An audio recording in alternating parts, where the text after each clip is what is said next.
आपण पाहत आहात लोकप्रवाह न्यूज 24 तास प्रत्येक घडामोडीवर लोकप्रवाहाची नजर।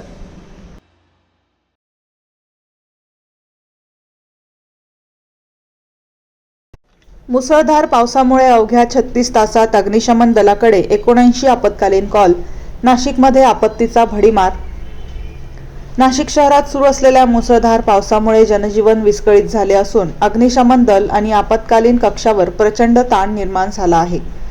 गुरुवार 23 जुलै रोजी रात्रीपासून ते शुक्रवार 24 जुलै दुपारी 12 वाजेपर्यंतच्या अवघ्या 36 तासात अग्निशमन दलाकडे तब्बल 79 आपत्कालीन कॉल प्राप्त झाले। विशेष म्हणजे प्रत्येक घटनेवर तातडीने प्रतिसाद देत मदत आणि बचाव कार्य यशस्वीपणे पार पाडण्यात आले। या कॉलमध्ये 42 ठिकाणी झाडे कोसळण्याच्या, 24 ठिकाणी पाणी साचल्याच्या घटना नोंदवण्यात आल्या।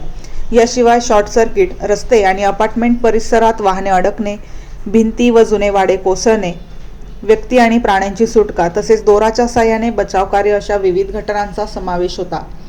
मुख्य अग्निशमन केंद्रासह नाशिक रोड, नवीन नाशिक, सातपूर, पंचवटी आणि पंचवटी विभागीय अग्निशमन केंद्रांनी समन्वय साधत सर्व घटनांवर तातडीने मदत कार्य केले। दरम्यान पावसाचा जोर कायम असल्याने नागरिकांनी अत्यावश्यक कामाशिवाय घराबाहेर पडू नये, पाणी साचलेल्या किंवा पूरग्रस्त भागात जाणे टाळावे आणि कोणतीही आपत्कालीन परिस्थिती निर्माण झाल्यास तात्काळ अग्निशमन दलाशी संपर्क साधावा असे आवाहन नाशिक महानगरपालिकेने केले आहे। लोकप्रवाह न्यूज 24 ताससाठी चीफ ब्युरो मोहसिन पठाण।